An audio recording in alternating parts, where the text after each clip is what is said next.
You can forget a lot of things, Foster Care Nation, but never forget this. You're listening to Unparalleled Studios. I signal.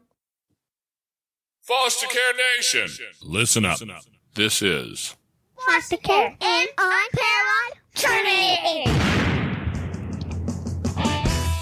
strength for the powerless, courage for the fearful, hope and healing for wounded hearts.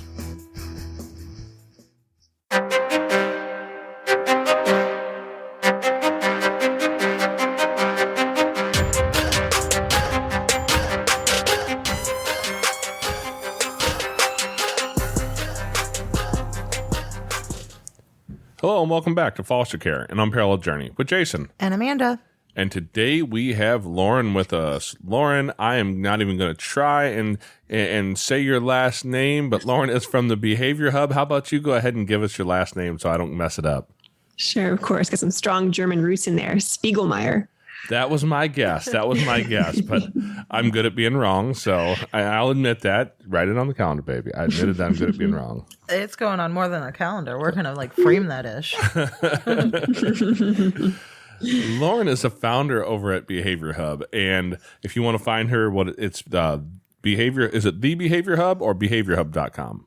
It is the Behavior Hub. There we go. We'll make sure we get that right. And she has her own podcast called Return to Us, so you guys go check her out over there. But I was looking at Lauren online and reading some of her information, and I went, this woman likes to talk about brain science. And Amanda kind of rolls her eyes at me like, whatever. And I'm like, no, that's the cool stuff, man. That's what the cool kids like. So talk to us a little bit about, how all this brain science, all this body science fits in with the foster care journey that so many of us are on. Yeah, great question. And I'm going to go back, way back. So a child with a really challenging upbringing, very stressful, very traumatic. And then that led to education, helping field, of course, helper that didn't have help as a child, now helping others. And fast forward, and I had these challenging kids in classrooms and, schools, I wouldn't say schools as a whole, but people can write them off. They're a lot to manage, a lot to deal with, stressful. So I'm curious where are these behaviors coming from? Why are these kids acting this way? So I started doing digging into human trauma and stress, human biology, the brain. I'm learning all these things, and I end up leaving education, and I start working in this consulting role where I focus more on early intervention, and I find myself connecting with and in front of a lot of foster care families, and mostly ones that are pursuing early intervention. But in these conversations with them, I learned very quickly that what I was sharing with them was true awakening. This information all makes sense why these kids do this, or why they behave this way, or why some of these behaviors aren't necessarily a conscious choice.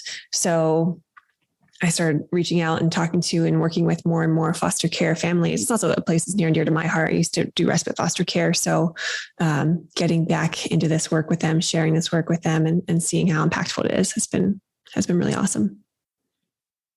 That's really awesome. How long did you do respite care for?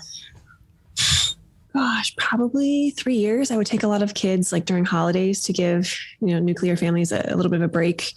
And I had a really awesome, loving family. So we always took those kids in during the holidays and showered them in love. And we didn't have a lot of young kids at that time. So they got a lot of attention. So we can send all of our teenagers to your house? I don't know about the teens. Come on now. More in favor of the babies and toddlers. What I heard was somebody who's very adventurous. That's what I heard. Yeah. Now, was there a particular reason why you wanted to help out by doing respite care?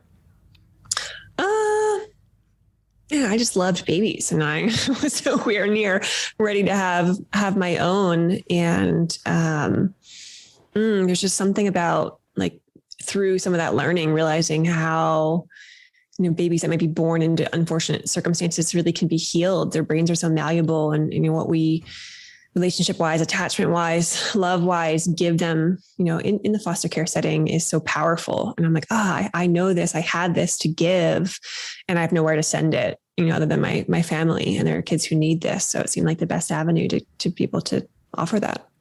Okay, well, I'm going to ask a question right off the bat because we've got baby Magpie here, and for everybody, like all the privacy stuff is good. She's baby Magpie because I've never met a baby who sucks a passy as aggressively as she does, other than baby Maggie from The Simpsons. So that's how she got Magpie. But yeah, baby over here was born with some addiction issues. Mm-hmm. She had some, fentanyl and marijuana and methamphetamines, I believe it was, in her system when she was born. And so I'm just going to straight up start with one of those hard questions. What in the world can people like us do to help a newborn like that? Mm-hmm. Other than just the simple connection, consistency, maybe scheduling stuff, but what can we do to help a baby who's gone through that kind of trauma? Is there anything that we can do? Yeah, definitely. That you're talking about like chemical changes in the brain upon birth, like already not in favor of their development. So you could guess that some parts of the brain are probably underdeveloped, like a lot of the emotional parts of the brain that are starting to develop in utero, emotional control, impulsivity, mood management, things like that, probably delayed. These kids are probably harder to soothe once they're born, a little bit more needy. So, one of the best things that we can do is what we do in foster care. We give them lots of love and attention, and we give them, exposure to all those happy emotions. But I would say that the biggest thing and what they sometimes don't get when they don't, land with families like this is when kids can't regulate early on and they are tougher to soothe. One of the easiest things that we can do if we can manage our emotions well is just stay really neutral, stay really calm, and let them catch our calm, because our emotions are contagious, and babies are a really good energetic read of that. So when families are taking in these kids and we're anxious, we're stressed and tense, we can feel, the babies can feel all of that. So if we can do a really, good job at staying calm, they will catch our calm and they will remain peaceful. And that will start to change their own chemical makeup of the brain. It will start to, help them to self-soothe. Well, that's good, because that's kind of my thing. I love to that's why we've had a number of addicted infants come to our house. I tell the workers, hey, you got an addicted baby, I'm the one to call. That's my wheelhouse, because I think also as a guy, maybe it's a guy thing, maybe not, but I'm way more able to dissociate from that screaming and yelling and just turn off that frequency band that my wife has told me that I do sometimes. Just don't selective hearing, I think is what it's always been called. And I can turn that off and I have sat for, I don't know, probably 1,000 hours with babies, whether it's kids in foster care or just kids in the family, to just sit and quietly sing to babies. They're the only ones who are willing to listen to me. So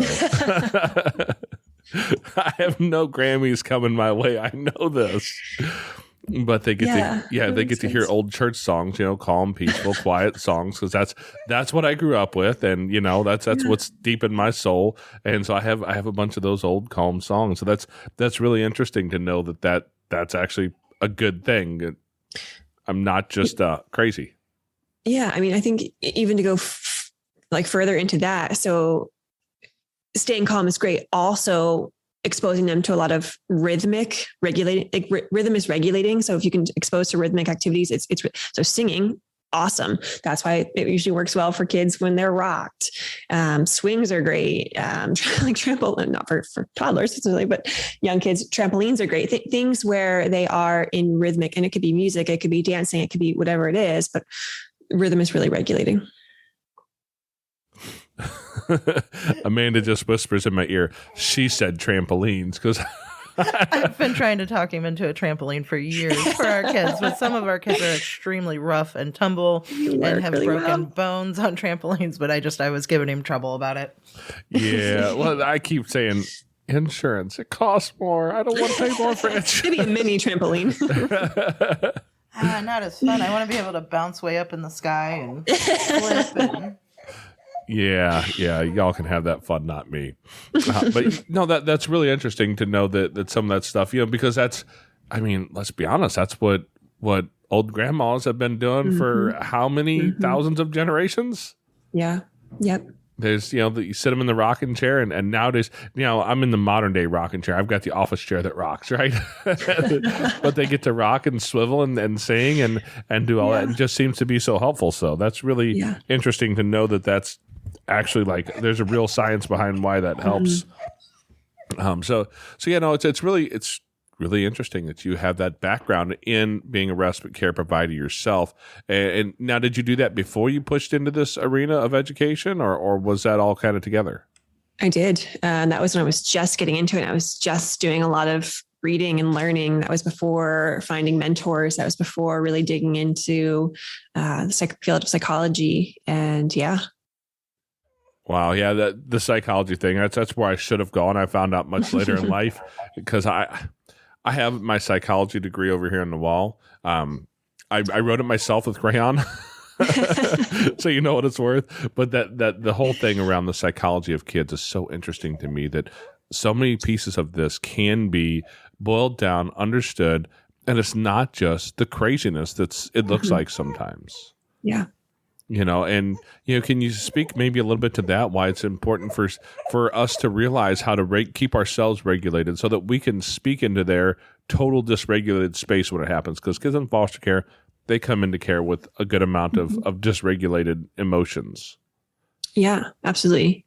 And it's hard for us. It's hard now, I think, more than it has been, because there are so many right now in the last 2 years, it's definitely been harder because of the pandemic. So there's just more stress all around, and that makes it harder to regulate. I mean, even myself, who has had a pretty solid, regulatory diet, I do, these different things, and they all help me to regulate. And I'm finding that some of those things alone anymore don't always help me regulate as well as they used to. So now I'm having to stack one on top of the other. So I would say, take a moment to pause and think, how are my regulation skills, and am I staying really regulated when I'm around my kids? And if I'm not, what am I doing or not doing? And I would make lists, here are all the things I do. Cause some people aren't even aware of what the things are that they do to regulate, or they don't realize they're dysregulated. So the first step is awareness, recognize that you are getting dysregulated. And the second step is intention, figure out what you need to do to change, or what you need to do to get closer to regulation.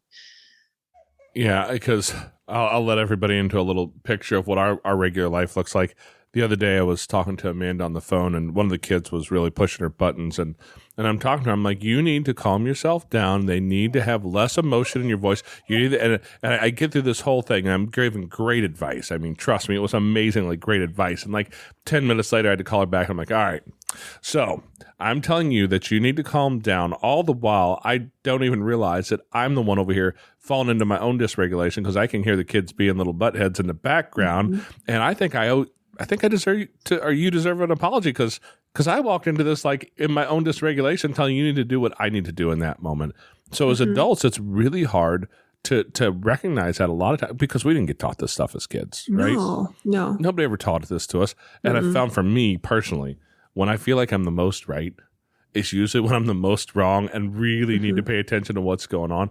What are some ideas for people to help realize when they're in that place where they've been triggered up into their own amygdala, their brain's firing off, and they are not the person who should be calming a kid down? Yeah. Honestly, I'm going to go into, this is a great point to go into this hand signal about the emotional brain and the thinking brain. And it's something I start to teach kids as young as 2, if they're cognitively able. It's, better, faster with 3 and then beyond. And for older kids, I will change the terms. I will use less kid-like terms. But this concept I'm going to explain is something I even use as an adult. Really, really simple way to explain the brain under stress, and how to recognize dysregulation, and how to start to get more regulated. So there's this hand signal created out of Dan Siegel's work, well known in the field of childhood psychology. So what you do with this is you almost hand up like you're going to do a high five, and you tuck your thumb across your palm, and then you wrap your fingers around your thumb. It's almost like sign language, like A or E, close to between the two of those. But you have this hand signal. So how it works is your fingers on the top, they go up and down together like a bird's wings, and they represent what we call the wise owl. And the wise owl is your thinking brain. It's where problem solving lies. It's where communication lies. It's where reason and rationality lie. And that's scientifically what we call the prefrontal cortex. So you are regulated when you are in that brain. Under those four fingers, you have your thumb, and your thumb is what we call the barking dog. So that is your emotional control center. And scientifically, we call it the limbic area, which inside of the limbic area is the amygdala. So it's the barking dog because it's like an alert or a threat detection system, like a guard dog would warn you. So when we get stressed or when we get triggered, the dog, the thumb, barks very loudly. So you can like move your thumb in and out like a barking dog.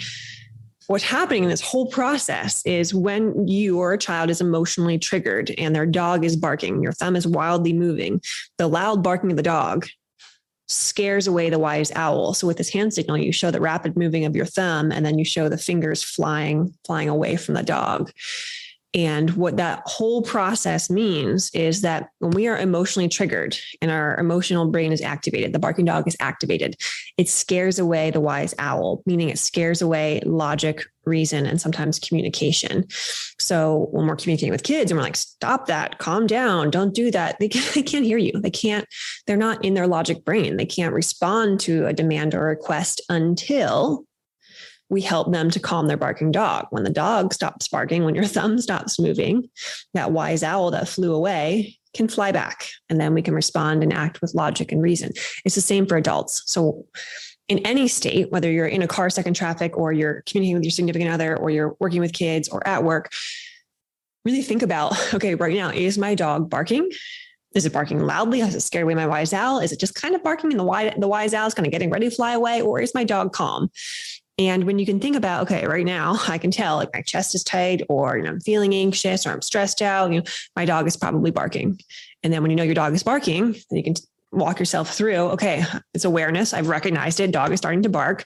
What can I do to calm the barking dog so that I can access logic and reason again? And for kids and adults, those things will look very different, but typically things that calm the barking dog: movement, human touch, breathing.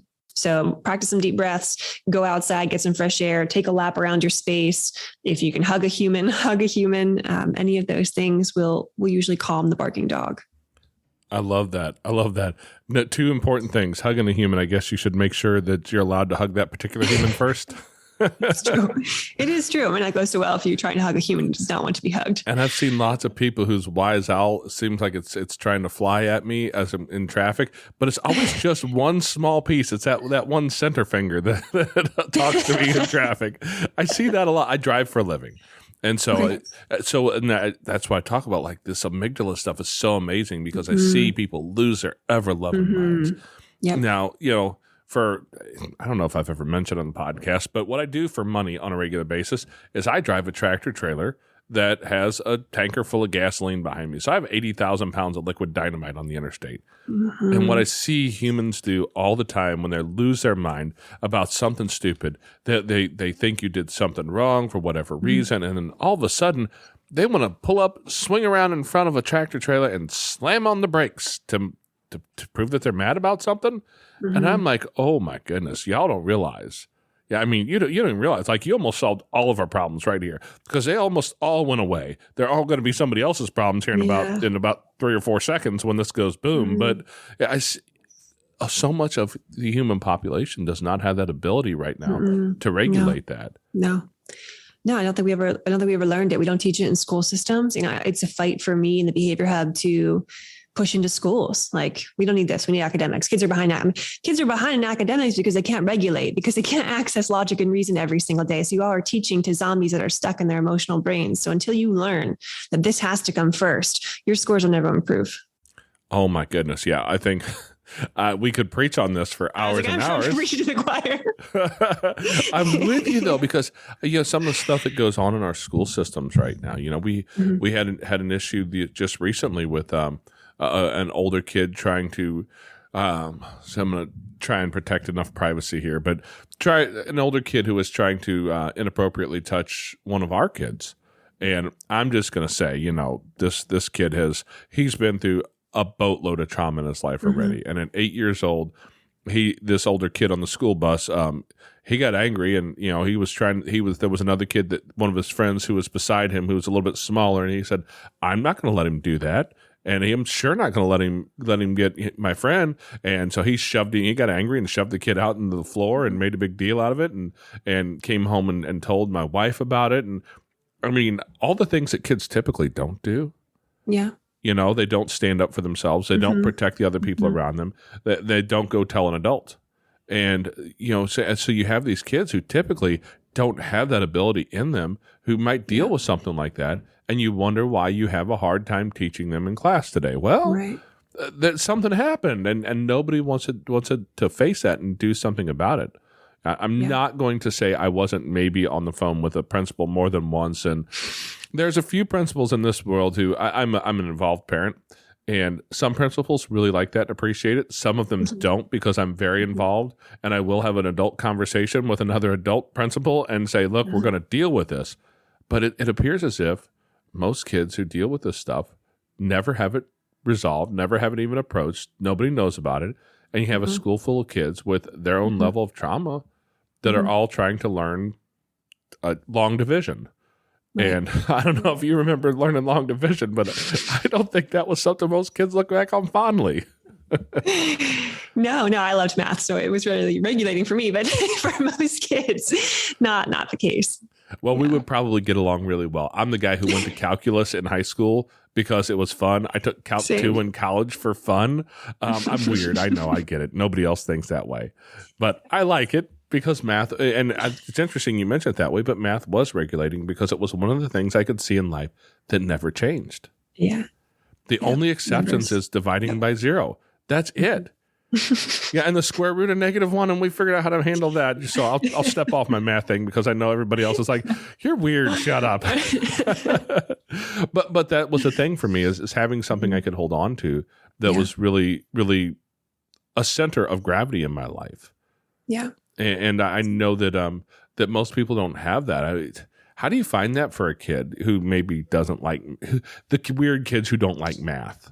Yeah. Oh, it's tough.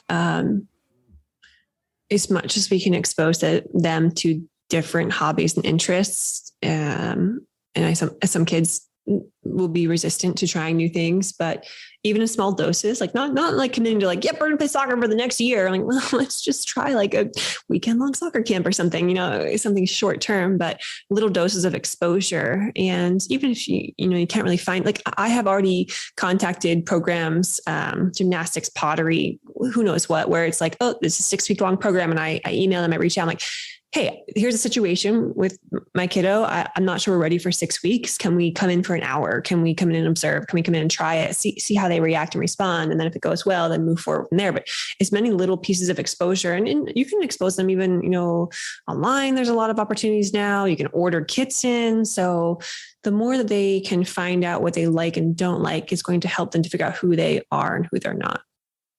I think I found one of the classes that a lot of my kids have either loved or hated, and the ones who loved it, I think, might fall into that, would be the art class. Yeah. Because so many kids, have that right brain, left brain thing going on at some point in their development, and they really like the art stuff. Yeah. And I find that for my kids, that has been really helpful over time, depending on which kid it was. I have plenty of boys who decided that art was for girls, but it's funny because I felt the same way growing up. It was never my thing. And now one of the hobbies I have is I do some blacksmithing, and I eventually figured out how to make steel roses. And there was something in the fact that I was taking a piece of scrap and turning it into a piece of beauty. And that's always been something that's really regulating for me. And I guess that's the other end of this. As an adult, how do we convince ourselves that our hobbies, the things that feed us, that fill that up, are the things that we need to be doing on a regular basis? Because I have not had my forge fired up in probably coming close to a year, just because life has been so busy. And I've decided I don't need to do that stuff when obviously it would be helpful. So how can we convince people to go out and fill their own cups? That's tough. 'Cause I think, again, these last 2 years, more so than ever, and I find myself doing it as well, even like preaching it, knowing how important this is stepping away from a lot of those play-based activities, because I'm like, wow, that can wait. There's not time for that. This is more pressing. This has to be done. And I think some of that comes with, in the last 2 years, like myself and seeing others, somewhat of a lack of boundaries. Like, I'm not sure if the stress has caused these lack of boundaries, but I find myself, teachers, other people, parents, like agreeing to stuff on evenings or weekends when normally they may have said like, nope, no meetings after this time, or no meetings on this day. And we say very little, like I had to block in my calendar, like free space, white space. Like I block off like this time, no matter what, is time for Lauren to like go hike or go create something or go cook. Like I have had to become intentional about creating space in my calendar for play. So I would say, even if it's like 10 minutes, just try and find some time throughout your day, throughout your week, where you intentionally block or schedule time. And that time should be used for something fun, lighthearted, playful, whether with kids or without kids. But something that's light in heart and energy. Yeah, it's something that, I always mention on here that I'm part of a dad's group. One of the things I've learned in there is the idea of, for me, a morning routine. I get up in the morning. I go to work at 4:00 in the morning. If I get up at about 3:15, I can stumble out of bed and stumble into work about 5 minutes late, and I'm good. But if I get up at 2:00 in the morning, I have time to get myself ready and sit down at my desk here, and I can sit in some silence and, prayer, meditation, read a book, read the Bible, do whatever it is that I feel is going to serve me that day. And I try to do that at least 4 days a week. Usually I one night a week I have something scheduled that keeps me up too stinking late to do it, but I do that on a regular basis. And I feel like for me, that really helps me regulate throughout the rest of the day. Yeah. So that when I get to the end of my workday and I come home and I have kids who just got off of school, who are all in their crazy little head spaces because we're free. And I mean, I don't know about your experience with the kids, but right after school is not always a highly regulated brain space.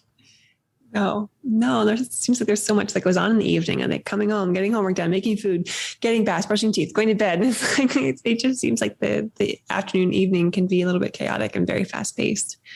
Yeah, there never seems to be enough time in the evenings, especially when you have a handful of kids and sports and therapies and, when you're dealing with the foster care system, you've got your caseworkers that you got to schedule in, and then you also have visitations and things like that. So, I can tell when he hasn't been doing his morning routines, and I'll tell him, I'll be like, you need to get back on it. I can tell. I know you haven't done it in a few days because it's that important for him. That makes sense. Yeah, and I've tried to figure out how to get kids, find out what's the kid version of this, and I haven't got that figured out yet, because anytime you try to convince a kid to do something, they have 16 excuses why they shouldn't do that. Trying to figure out how to tell them they can't get up early and do that. It depends on the age, but if I have like a kid that teen or middle school, even, like if I explain them the science behind some of this, like morning routines, and the brain loves rhythm, but the brain also loves routine. The brain loves structure, and how like doing certain things in the morning can like prepare your brain to have a better day. When I talk about the science behind it, sometimes some of the older kids who can like conceptualize that then have more motivation to do the things. And I'll like challenge them, like, okay, let's, you and I both try this for a week or 2 weeks, and we'll kind of sit down and think about how we feel. And if we feel worse, we'll let it go. We won't do it again. But if we feel better, we'll think about how can we maybe pull this into our lives a little bit more. Yeah. Yeah. And now, how about the moments of, when they're all up in their feels, the moments when they are fully amygdala hijack moments and ready to have meltdowns? Do you have any advice? Because I don't know a parent who hasn't had the meltdown moment. Yeah. Who hasn't sat there and had a kid screaming and hollering at them. And I know what I've figured out to work, that works for my kids, usually fairly decent. But what kind of advice do you give to parents? Because you said you do coaching for this kind of stuff, right? Yeah. So what kind of advice would you give to a parent who's looking for something to try because nothing has worked yet? Yeah, there are a few things. One of the ones that is probably a little bit more argued in the field is depending, like if the child's safe and they're throwing a major tantrum and their dog is barking, their thumb is wildly going, their wise owl is gone, there's some level of like, there's no reasoning with them. So for me, I just remove my energy and maybe like walk away or, take a couple steps away or whatever, and let them just scream it out, whatever it is. If it's appropriate, like if you're in the middle of a grocery store, it might not be, easiest for us or, people around us to let them scream it out in that moment. But, again, granted they're safe, like I might just let them chill themselves out. What I'll then do on the other end is I'll work with them when they're not having a major breakdown to teach them regulation skills that they can then utilize during the breakdown. But until they have those skills, it's going to be really challenging for me to be able to teach them those in the moment. The other thing that I will do, two other things, stay calm myself, because the more I get elevated, the more they're getting elevated. So I'm like, tell myself like, calm body, calm face, calm mind, like keep your body calm, keep your face calm, keep your mind calm, keep it all calm. I just kind of repeat this mantra in my head. And then what I might start to do is maybe practice some of my regulating strategies or some of the ones I want the child to do. I won't request them to do it. I will just do it right beside them. So like kind of co-regulate beside me. And again, I'm not asking them to do anything, because putting a demand on them at that moment is probably going to make things worse. All I'm doing is showing them what I am doing to regulate, because they're dysregulating me. And the last one depends on the child, but humor is really, it takes us from that barking dog brain into the wise owl brain really quickly. So if I can add some element of humor in there, especially for like toddlers, I'll try and do that. So I might make things talk. I might use a funny voice. I might try and move my body in a funny way. That's hard, because when I'm stressed, it's hard to be like, yeah, I'm stressed out. Let me be funny right now. But if I can kind of practice it or plan it ahead of time, because I know the tantrum is going to come, might be easier for me to access. But typically that will put a child right back in their thinking brain. And if you're dealing with boys, I'm going to say fart jokes is probably the answer in that age range. Yeah, it flips her energy around really fast. There was a child that was, he was an African refugee, didn't speak any English. He was 3, and he would have really, really bad tantrums in the school, in the classroom, in the preschool classroom, and pretty violent. Like I had lost a pair of glasses. Teachers had to wear gloves because he would scratch their hands. He was strong too. So he would like push over bookshelves and really destructive. And we're like, they were like, we need a solution fast. Cause he's in danger. We're like, everyone's in danger because, he's just wild. So what I started doing was, when he was calm, I got his nap time blanket out and I would wrap it around him and I would say taco. So it's kind of like I wrap the blanket around like a taco burrito, and I would squeeze really tight and I'd let go just for like a second or two. And he didn't know any English, but I kept saying the word taco. So then he started requesting it. He kept saying taco, and I'd squeeze him with the blanket. So I told him like, keep the blanket out and I'll stay here till he has the first breakdown. Keep that blanket very close to at all times. The moment that he's entering into that state of breakdown, grab the blanket, cue him with the word taco, and wrap the blanket around, squeeze and let go.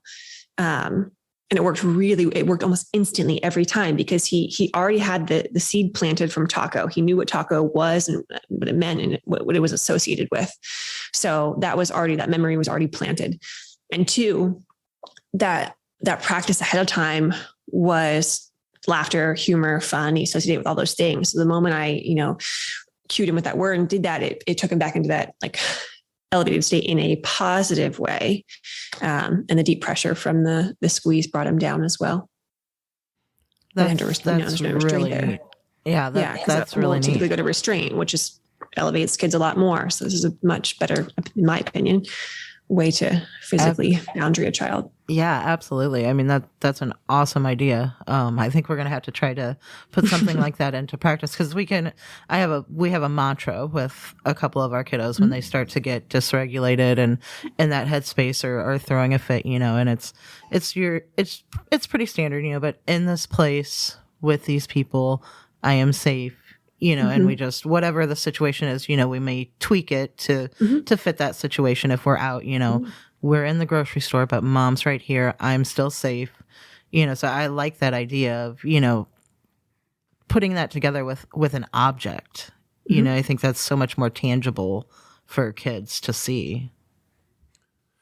And I like the idea of the co-regulation you were mentioning, figuring out how to do that alongside of your kid. I don't know how many people are familiar with the book Never Split the Difference with Chris Voss. Chris is like, Dude is a freaking genius. I love him, and he's a real down to earth guy. I had an opportunity to chat with him on a Zoom call once, just because he was in the group that I'm in, and he came and talked, and he talks about things like mirror neurons, and primarily his book is aimed at business professionals, or if you want to go negotiate a good price for your car, because he was a hostage negotiator, for crying out loud. But I mean, let's be real honest. Sometimes our kids are like little terrorists. They are like little kidnappers. We're going to kidnap your peace until we get what we want.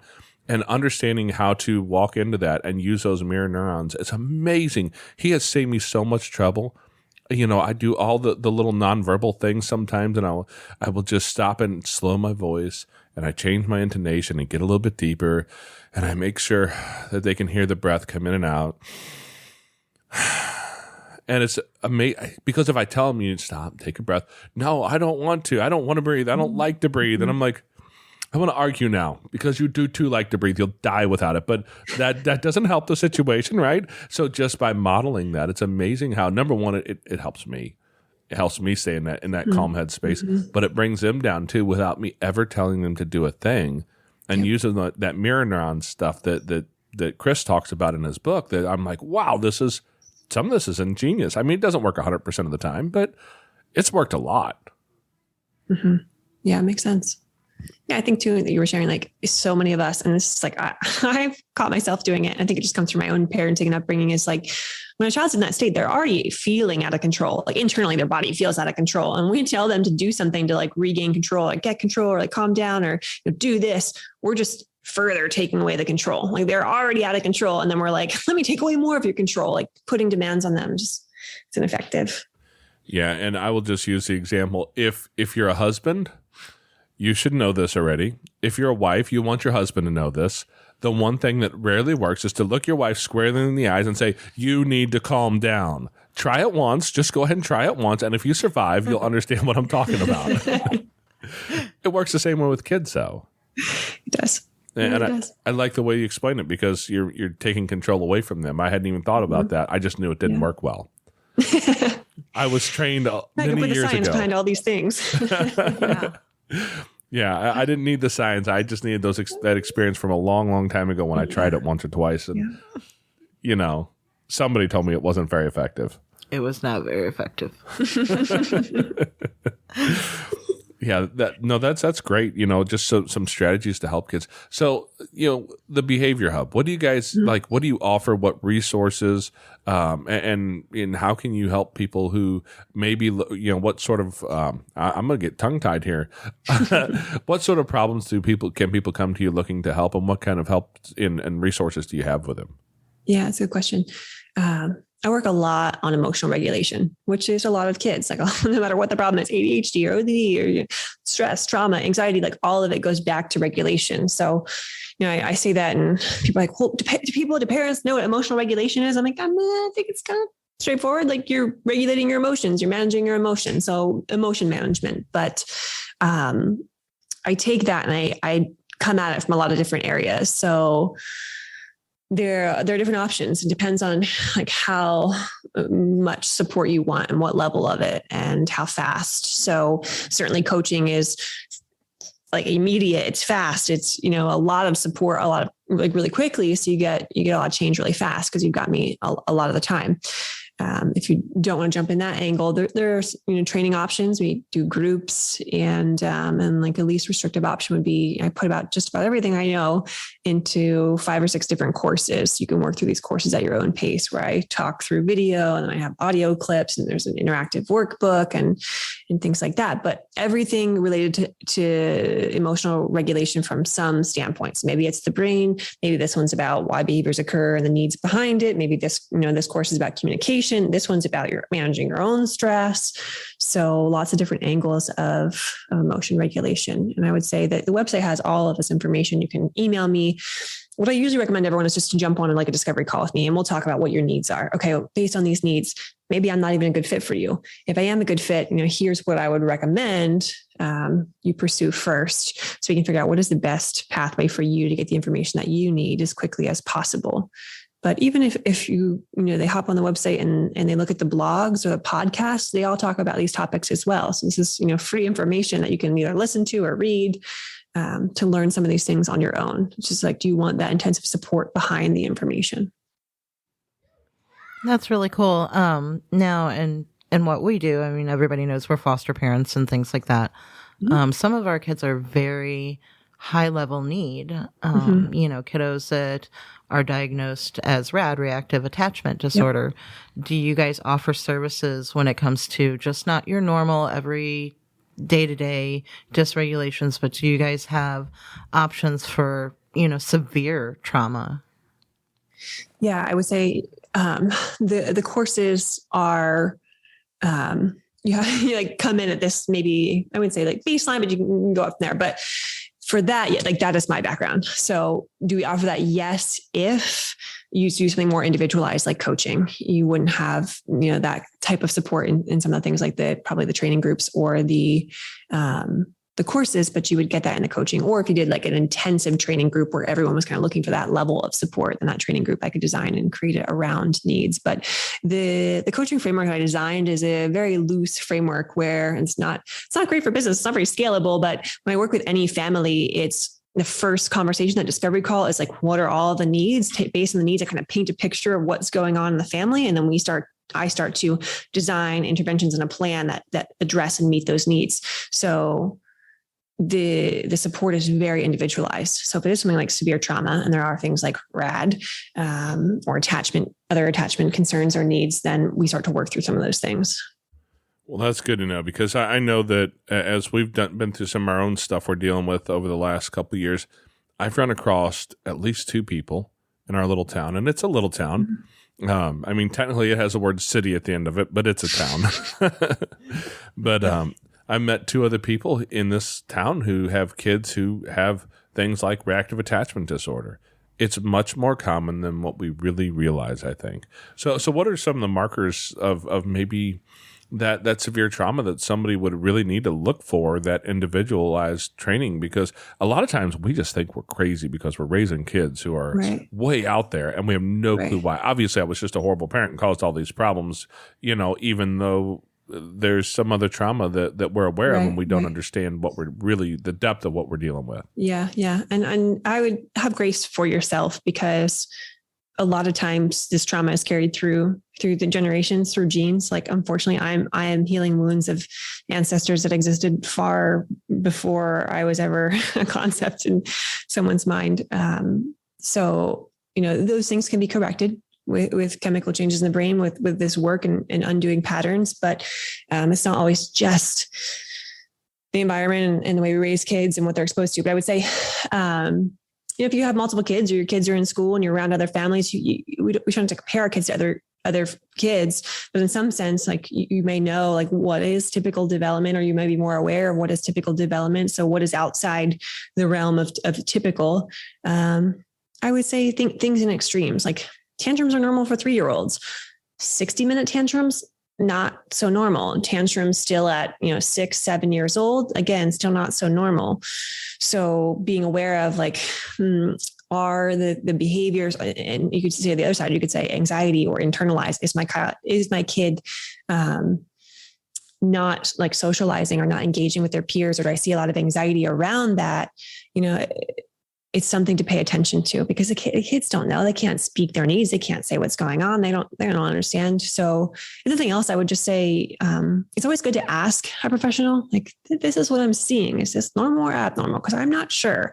And that doesn't mean that you are committed to any type of therapy or diagnosis or anything like that. It's asking people who may have a deeper knowledge in child development if this particular behavior or these behaviors fall into this curve of normal.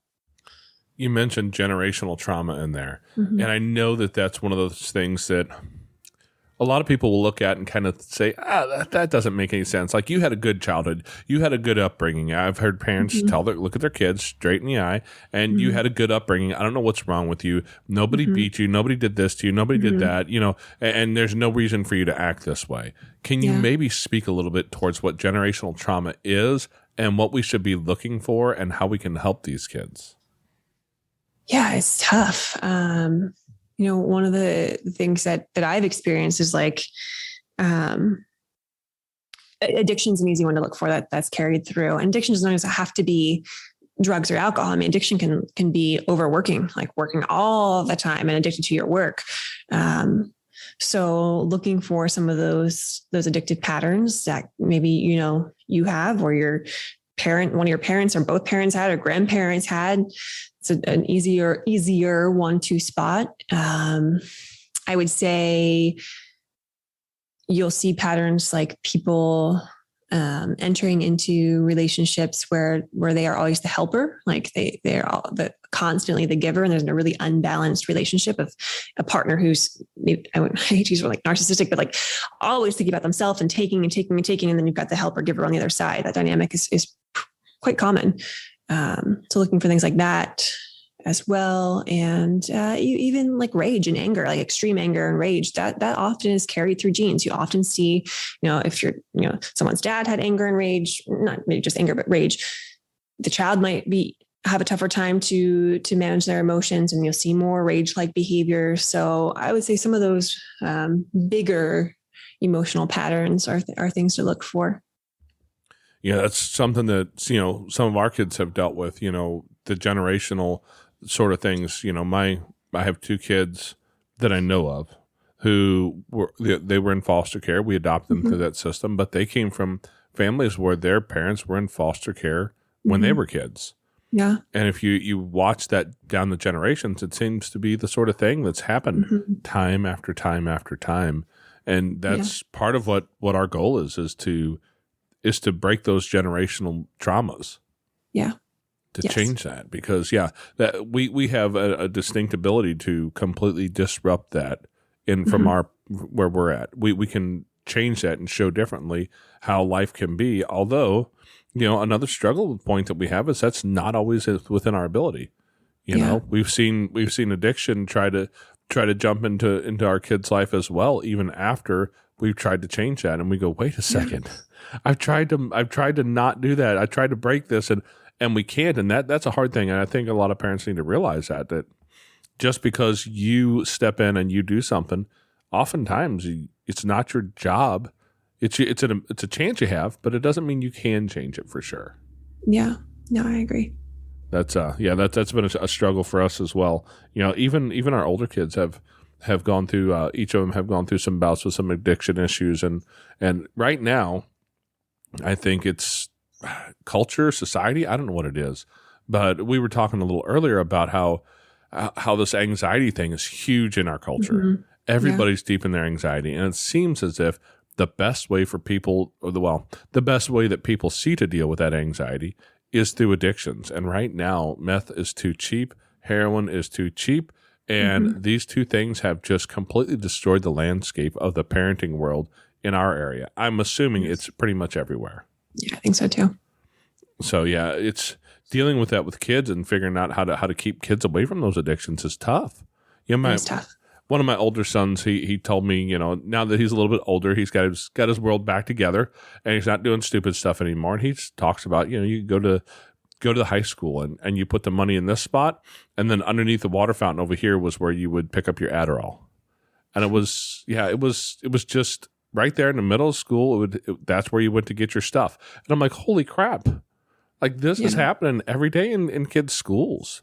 And if a little bitty town like ours has that going on, I can only imagine what a big school in a major metro area is dealing with. Yes. Yeah.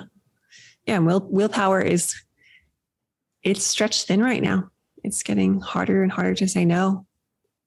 Yeah. So how do we convince these kids that like they need to change their life when they see this being something that's glamorized in the movies and through culture and in music and TV, and it's something? Is there something as parents that we can do to help these kids not see this as their only way through this hard time?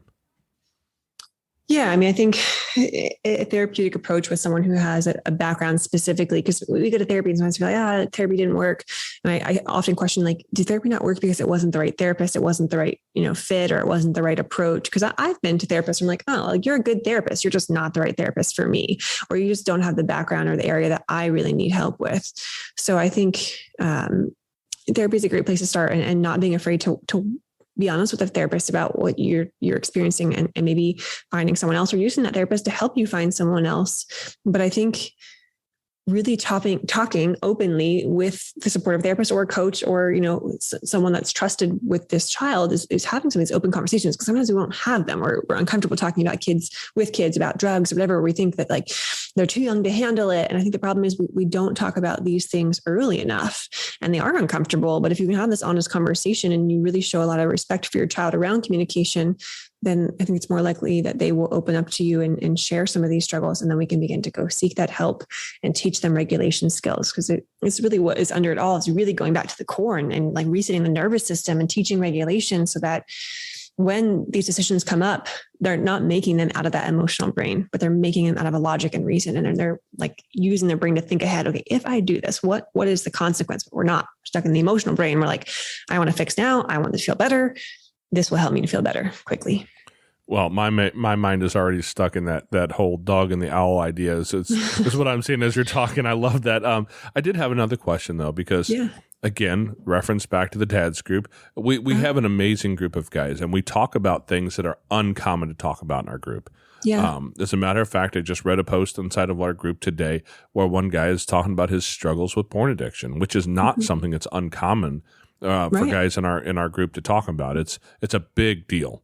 And when I was a kid, if you wanted to go find a pornography magazine, you had to go to the right gas station when mom, dad, nobody they knew would be there. And hopefully they didn't know the gas station attendant, and you can maybe get away with a magazine, and you had to find a way to hide it. Today, we have these kids, we're handing them devices that is literally just a couple clicks away from some of the hardest core pornography out there.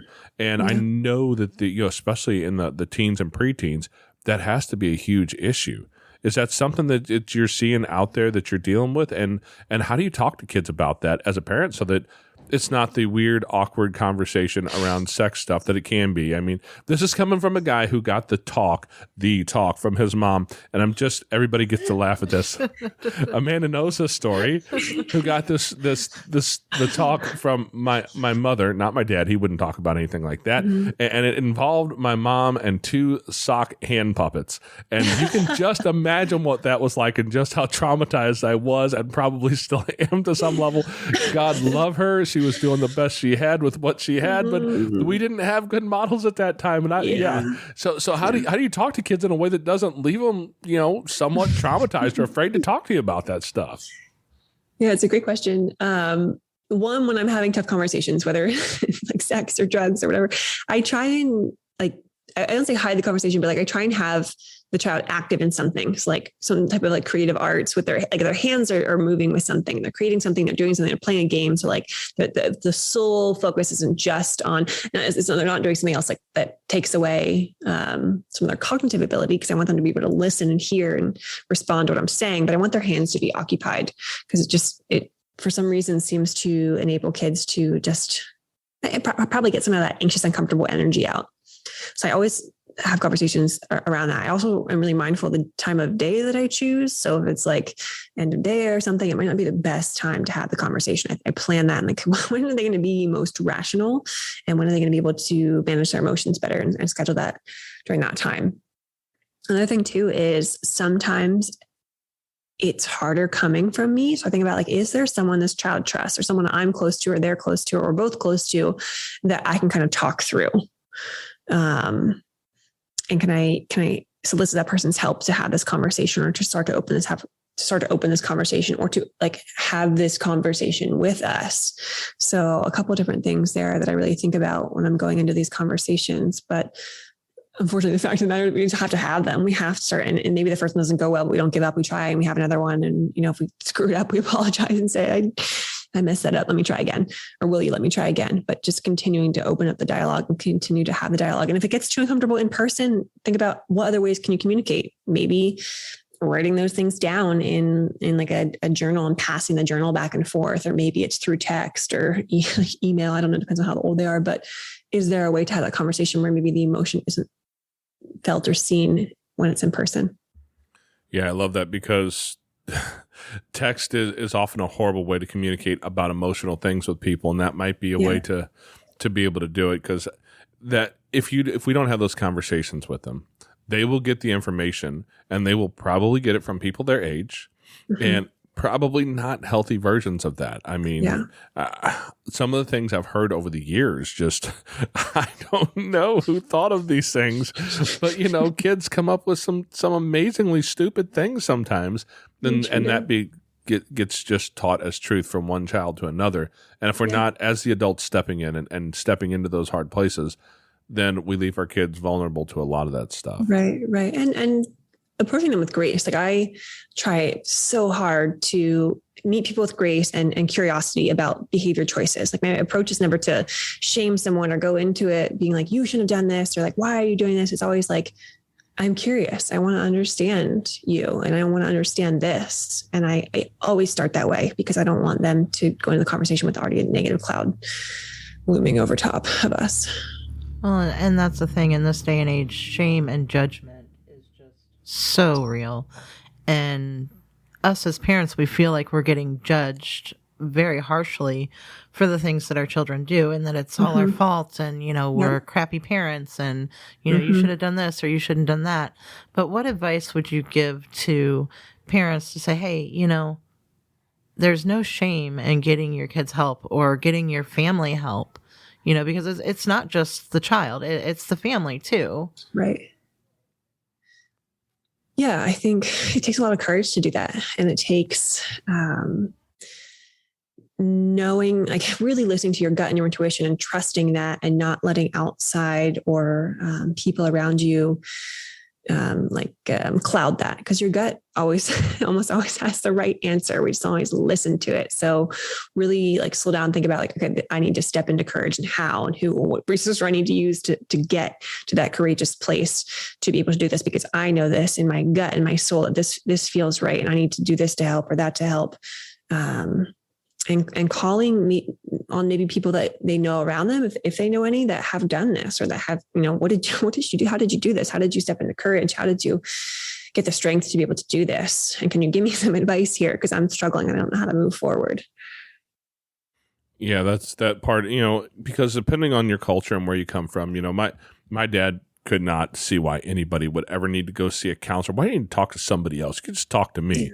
And don't get me wrong, I had a great relationship with my dad. I loved the man and all, but if you want to talk about something that involved emotions, you were pretty much out of luck if you were talking to him. He wasn't too aware of what they actually were. He grew up in that generation where emotions were a useless thing. And so being able to find somebody sometimes and have that modeled for you, your culture may tell you that that's not something that we do. Our people don't do that. And that drives me crazy, because you'd mentioned earlier about finding the right therapist. The first guy I ever went to, I met with him several times, and I was like, yeah, I'm pretty certain I'm just wasting money here. That this is not doing me any good. The guy, maybe it was just his personal style, but if you walk in the room and he sits down and just looks at you until you talk, it really got uncomfortable pretty quick for me. And I'm like, this is not good. But now we have Dr. Tom, who, by the way, I'm not giving anybody his phone number because I want him to have room in his schedule for us, because Dr. Tom's a freaking genius, and I love the dude, right? He's helped us out a lot over the years, but it took us a couple tries to find the right one, and that is very, very powerful. Yeah. And keep boundaries. Like, I think we with our family, especially, that we let those boundaries get blurred. Like, I know this is best. I know I need to do this, but I'm letting my family influence me and cross my boundary. My boundary is like, this is what I feel like my family needs. And whether, my outside family believes this is fair or not, I'm holding firm to this boundary because I know in my gut that this is right. So keep those boundaries, and you don't have to justify a boundary with biological family or not. It is your boundary. It is what you think is best for your family. So you get to make the decision, call the shots. Oh yeah. Yeah. The one book, I've talked to a lot of people about this. The one book that I cannot buy anymore because I bought too many copies. Every time I loan it out, it does not come back. But it's Doctors Cloud and Townsend who have the book. It's just called Boundaries. Okay. And I don't know if you're familiar with that particular one. Oh, that one. Yeah. Every time I loan it out, it never comes back. And they've actually really expanded out now. They have some versions, boundaries in marriage, boundaries with family, boundaries with work, with kids. But it was a great lesson for me to sit down and learn about that as a young man, because I knew nothing about that stuff. It wasn't talked about in my generation growing up. And you did what you were supposed to do, and because somebody told you were supposed to do it, and you believe that, and you were guilty if you didn't do it. Yep. And who likes to live in guilt and shame, right? And instead you live in guilt and shame because you feel like you let people walk all over you. So the boundaries, that's a huge part. I love that. Well, Lauren, I think it's probably about time for us to start wrapping up, but because I especially if we want to get into the brain stuff, I could talk all day about brain stuff. That is such an interesting thing, right? It is. I'm blown away by just how much we can learn about how to communicate with one another in different ways that oftentimes requires a tweak of the face of some simple wording. I mean, there's an entire practice, NLP, non-linguistic, neuro-linguistic programming. I get it, right? But I'm amazed at how effective that stuff is. Yeah. And so what we can do with that, with learning how to use the human brain a little bit better, it's amazing how much we can change the lives of the kids around us, the kids we're trying to help, and the adults as well. I mean, quite frankly, we're all we all can really be helped by using that in a lot of different ways. So I want to thank you for coming in here and sharing a lot of your experience and knowledge. The behaviorhub.com is how people can find you. I assume there's just a link on there to having a discovery call with you. Yep, they should be all over there, all over the website.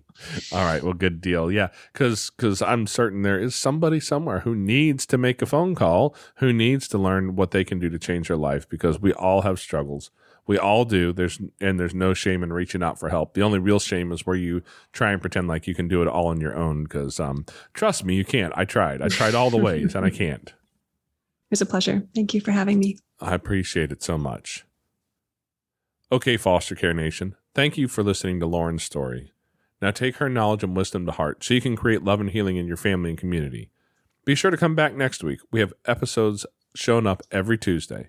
If you would like to share your story as a guest, you can reach us at jason@fostercarenation.com. You can connect with other like-minded people on Facebook at facebook.com/groups/fostercareuj. Don't forget, we have an account at Buy Me a Coffee. It's like a virtual tip jar where you can help us fund our mission for as little or as much as you want. It's at buymeacoffee.com/fostercare. The links to everything are in the show notes on your podcast player or at fostercarenation.com. And as always, You are so super awesome. I think you guys so cool. Yeah. Thank you for listening. Thanks. Unparalleled Studios.